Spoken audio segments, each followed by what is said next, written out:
Histórias assombradas. Então é isso, vamos lá ler?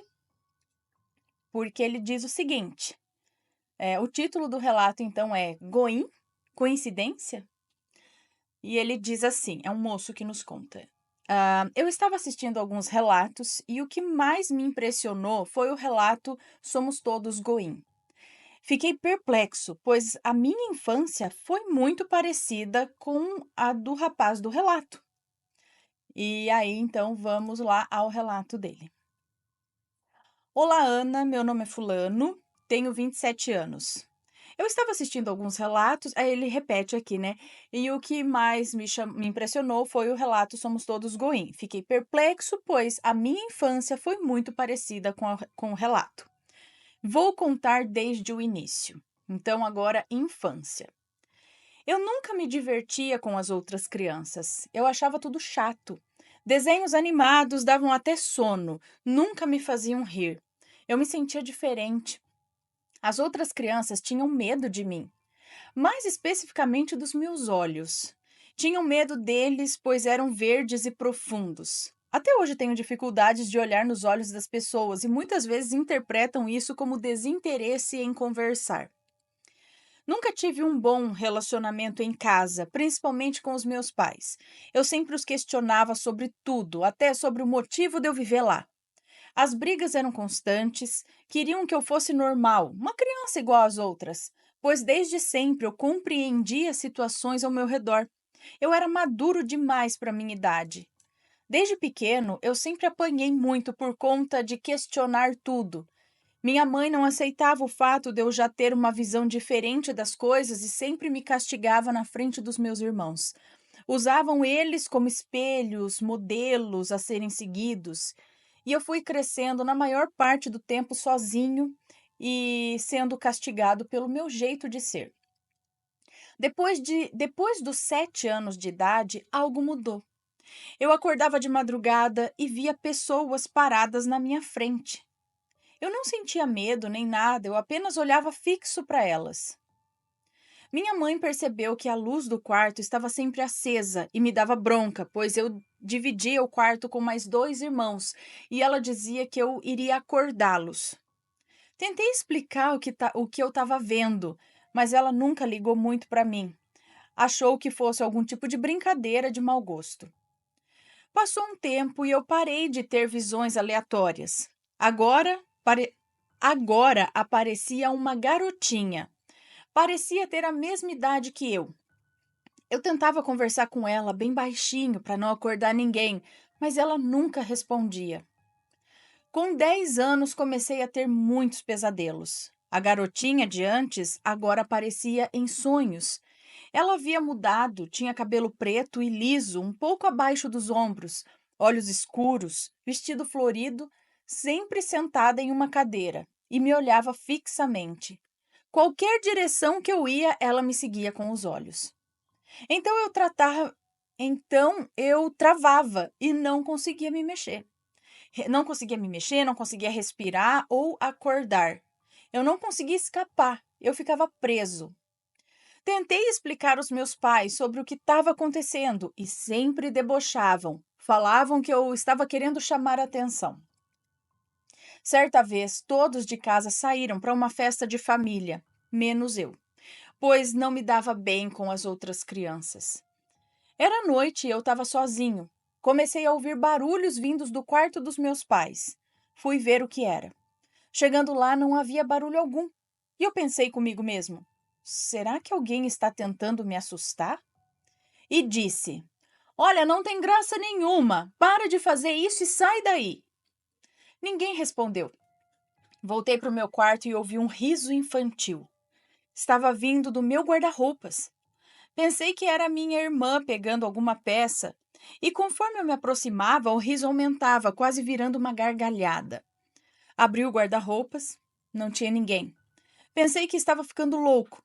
Passaram algumas horas e a minha família chegou em casa. Óbvio que eu não contei nada. Quem acreditaria nessa história, né?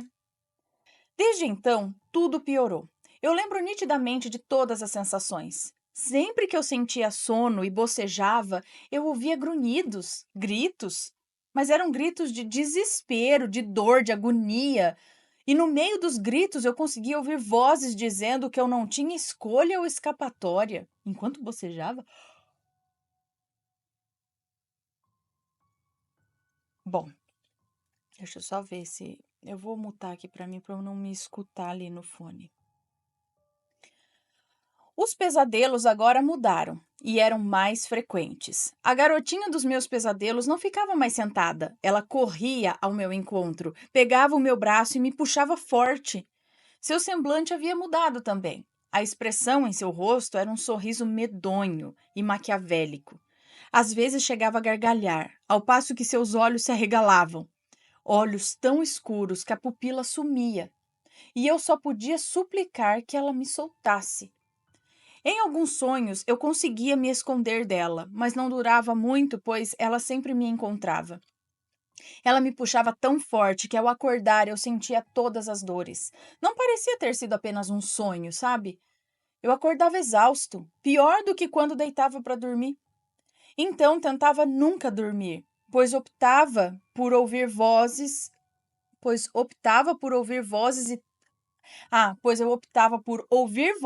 a ter pesadelos horripilantes com a tal garotinha, que já não parecia tanto assim uma criança mais. E foi assim até os 17 anos. Agora vem a proposta. Na adolescência, as brigas eram constantes. Sempre me sentia um estranho comparado aos meus irmãos e à minha família. Eu chegava a pensar que eu era adotado ou que eu tinha nascido na família errada. Não era possível. Eu estava vivendo uma vida que não era minha. Era um inferno. Em novembro, final do ensino médio, tive outra das várias brigas com os meus pais. Essa foi a gota d'água. Eu estava furioso. Saí de casa para ir à escola e no caminho só pensava em como sair de casa e como eu resolveria os meus problemas. Enfim, em frente à escola, ouvindo música no celular, alguém me cutuca e pergunta as horas. Eu tirei os fones e olhei para ver quem é que estava perguntando, e era uma mulher, de mais ou menos uns 35, 40 anos de idade, muito bem vestida, cabelo em um tom de loiro e curto, tinha uma voz firme e sutil, parecia ser bem determinada. Ela então começou a puxar conversa. Seu nome era Fulana. Ela não falou que os nomes estão trocados? Falou? Não sei, Fulana. Seu nome era Fulana. Perguntou onde eu morava, se era perto, se a cidade era boa, etc. E ela parou de falar e ficou me olhando. Disse que eu parecia muito com um filho dela. Disse também que o filho havia falecido há uns 3 anos em um acidente de carro. Então ela começou a me olhar diferente. Um olhar de nostalgia, como se estivesse vendo alguém conhecido, sabe? Durante a conversa, ela falou que trabalhava viajando o Brasil por uma multinacional e estava em São Paulo para rever uma amiga e ver como estava a reforma da sua casa. A conversa durou mais ou menos uns 30 minutos, até que ela me fez uma proposta. Disse assim: Eu sou uma pessoa muito sozinha e poderia te dar de tudo: um futuro, uma boa faculdade, uma boa casa, coisas que você não teria como se arrepender. Eu sei que é repentino e pode soar estranho, mas quer ser o meu filho? Pessoa louca, gente. Na mesma hora eu pensei: será que o meu pedido foi realizado? Eu fiquei perplexo com tudo isso. Era muita coincidência. Pensei tanto em fugir e agora a solução estava ali, lambendo a minha mão? Eu não respondi. A moça então voltou a falar. Disse assim: Vejo que está pensando muito. Se for te deixar mais calmo, posso falar com seus pais. Você continuaria vendo eles, mas se mudaria da sua família para morar comigo. Bom, se você aceitar a proposta, apareça aqui amanhã, nesse mesmo horário. Estarei aguardando você. Oh, oh. Ela foi indo embora ao passo que meus colegas de classe chegavam. E perguntaram quem era essa moça, enquanto eu só conseguia pensar na tal proposta. Intrigados, um dos colegas disse: Cara, ela estava indo embora, mas não parava de te olhar. Ele disse assustado. Eu os ignorei, continuava com a cabeça longe, afinal era uma ótima proposta. Passei o dia inteiro pensando no ocorrido e em como seria o meu futuro, como eu teria uma vida diferente e digna. Eu não sabia se a moça dizia a verdade também, eu nem consegui dormir.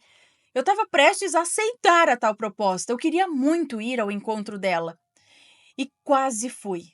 Mas de tanto pensar, também cogitei a ideia de que poderia acontecer coisas ruins.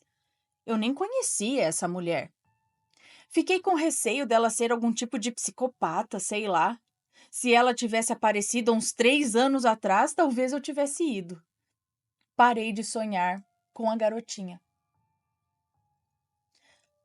O homem de terno branco. Chapéu de lado, meu namorado. Brincadeira. O homem de terno branco. Minha vida estava normal dentro do possível, ainda com as brigas constantes dos meus pais.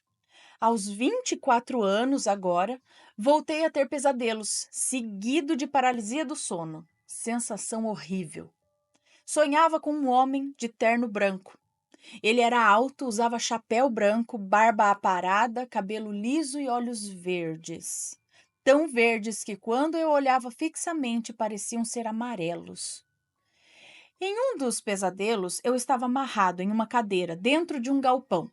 Olhava ao redor e tinha outras pessoas amarradas também. Todos eram jovens, como eu. O homem de terno branco abre a porta e entra no galpão. Ele vai passando e observando o rosto de cada um. Quando chegou na minha frente, ele parou e ficou me encarando por uns 2 minutos. Parecia uma eternidade. E perguntou com uma voz grossa e um pouco rouca: Você é descartável? E eu disse que não. E ele sorriu, um sorriso familiar, como o da garotinha de tempos atrás. Em seguida, ele tocou a minha nuca e a cadeira onde eu me sentava caiu no chão. E eu acordei suando frio. Esse foi o primeiro sonho com ele. Até hoje, sonhando com o homem de terno branco. E acho que continuo até hoje sonhando com o homem de terno branco. Agora, ao invés de me encarar, ele apenas sorria. Ele apenas sorri. Aquele tipo de sorriso sinistro, com olhos amarelados, e eu sempre travo. Eu não consigo me mexer, eu não consigo fazer nada. Eu fico imóvel. Ana, esse é o meu relato. Decidi compartilhar, pois me identifiquei em partes com o relato dos Goim. Eu gravei o significado de Goim, que é gado humano. Como o homem de terno branco questionava se eu era descartável. Para mim é a mesma coisa. Estava a juntar os fatos e essa era a minha dúvida, sabe? Será que eu estava predestinado a servir alguém ou alguma coisa? Será que a minha vida seria diferente se eu tivesse aceitado? Pois tive muitas ofertas de boa vida e nunca consegui aceitar nada de ninguém.